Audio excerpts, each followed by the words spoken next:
semuanya, selamat pagi. Perkenalkan, nama saya Indri Ayu Manode dengan NIM 202402010049. Jadi, saya mahasiswa program studi bimbingan dan konseling. Jadi, pada kesempatan ini saya akan berperan sebagai konselor dalam praktek konseling ini. Perkenalkan, nama lengkap saya Susanti Kanata dengan NIM 202402010017. Di sini saya berperan sebagai pelayan. Kasus yang akan kami bahas pada saat ini adalah mahasiswa mengalami stres karena tugas kuliah yang menumpuk dan kehilangan kepercayaan diri. Jadi tujuan dari kasus ini adalah untuk membantu mahasiswa mengalami penyebab stres yang dialaminya. Jadi mengungkapkan perasaan dengan pikirannya secara terbuka, meningkatkan kembali kepercayaan diri, serta menemukan cara yang tepat untuk mengatasi tugas kuliah yang menumpuk sehingga dapat menjalani perkuliahan dengan lebih baik.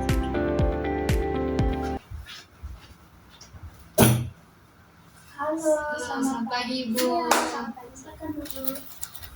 Terima kasih, Bu. Ya, sama-sama.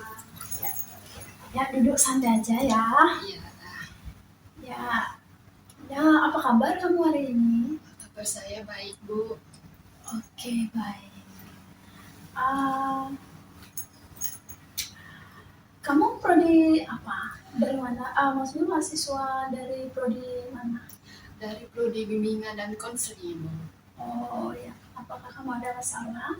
Iya, Ibu. Ada masalah akhir-akhir ini. Akhir-akhir ini saya merasa sangat stres karena tugas kuliah banyak sekali. Oh, Tugasnya tugas semua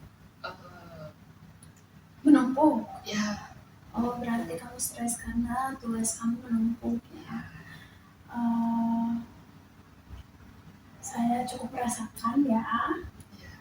Ya, cukup. Jadi baik, Sarti, coba ceritakan masalahmu apa?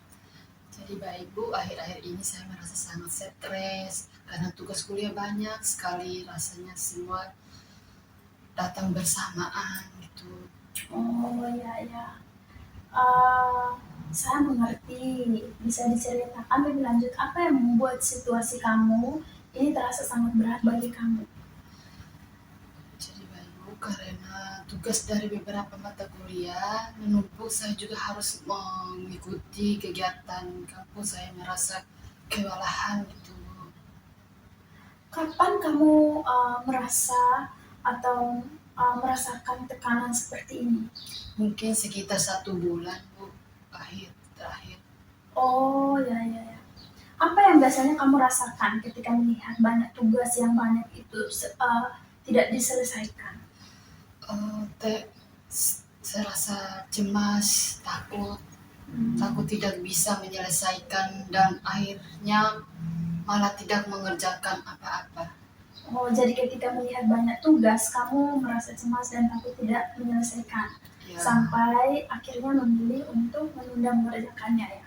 ya, Oke, jadi saya bisa memahami bahwa berada dalam situasi seperti itu tentu melelahkan.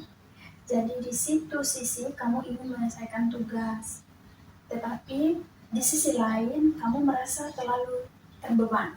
ya, benar sekali. Oke, jadi rasanya kayak kamu terjebak gitu ya? Iya, Bu, ya gitu. Ya. Oke, kita potong. Rasanya Ya, oke, baik. Sepertinya kamu merasa sangat tertekan dan kebingungan menghadapi semua tuntutan yang ada saat ini. ya, saya merasa begitu. Oke, selain stres, apakah ada perasaan lain yang muncul? Ya, saya juga merasa kecewa dan dengan diri sendiri, Bu, seperti begitu, Bu. Jadi kamu merasa kecewa karena merasa belum biasa menghadapi memenuhi harapan yang kamu inginkan terhadap diri sendiri. Iya Ibu, seperti Oke, baik. Oke, jadi baik kalau saya rangkum. Saat ini kamu sedang menghadapi banyak tugas, terus ada kegiatan yang membuatmu merasa kewalahan, terus karena merasa takut tidak mampu menyelesaikan, kamu menjadi sering menunda pekerjaan. Akibatnya kamu merasa stres, merasa kecewa, kurang percaya diri. Apakah saya memahami situasimu dengan benar? ya, tepat sekali Ibu. Oke, baik. Jadi, menurutmu apa yang paling mengganggu dari semua situasi ini? Saya merasa tidak percaya diri lagi. Dulu saya bisa mengatur semua, sekarang tidak lagi Ibu. Oke, apa yang membuat kepercayaan dirimu itu menurun? Karena beberapa tugas terlambat dikumpul, dan saya pernah ditegur dosen di depan kelas. Bagaimana perasaanmu saat ditegur guru di depan kelas? Malu sekali Ibu, saya merasa semua orang memperhatikan saya. Oh, jadi pengalaman itu memang tampaknya sangat membekas bagi kamu, ya. Oke.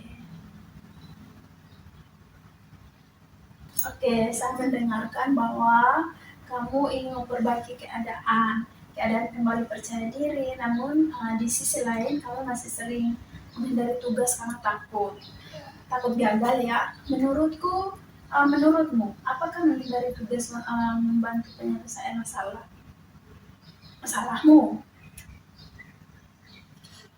Kalau dipikir-pikir tidak juga, justru tugasnya semakin banyak Bu. Jadi sebenarnya perilaku menghindar yang selama ini kamu lakukan malah membuat tekanan semakin besar. Ya gitu. Ya. Menurutmu, langkah kecil apa yang bisa mulai kamu lakukan setelah sesi ini? Menurut saya ingin mulai mengerjakan tugas satu persatu, mungkin dari yang paling dekat diandal. Di dalam, oke. Biarin. Bagus. Selain itu, apa lagi yang bisa membantumu? Saya ingin membuat jadwal belajar supaya lebih teratur. Oke, memang itu ide bagus yang sangat bagus. Dengan membagi tugas menjadi bagian-bagian kecil, maka bebanmu itu akan berkurang. Ya, saya akan mencoba melakukannya. Oke, baik.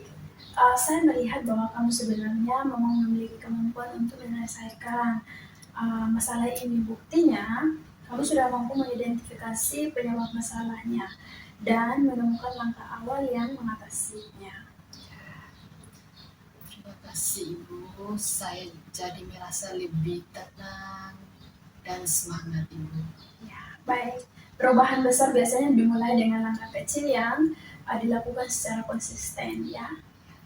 Ibu, saya akan berusaha. Oke, baik.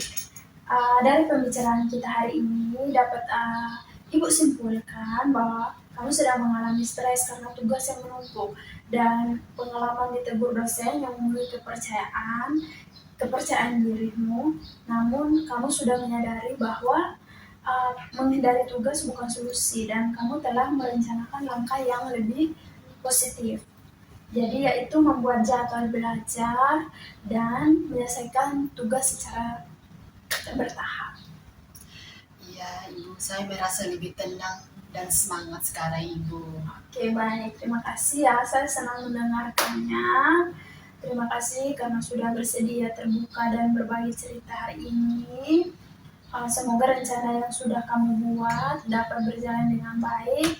Kita bisa bertemu lagi untuk melihat perkembanganmu lagi ya.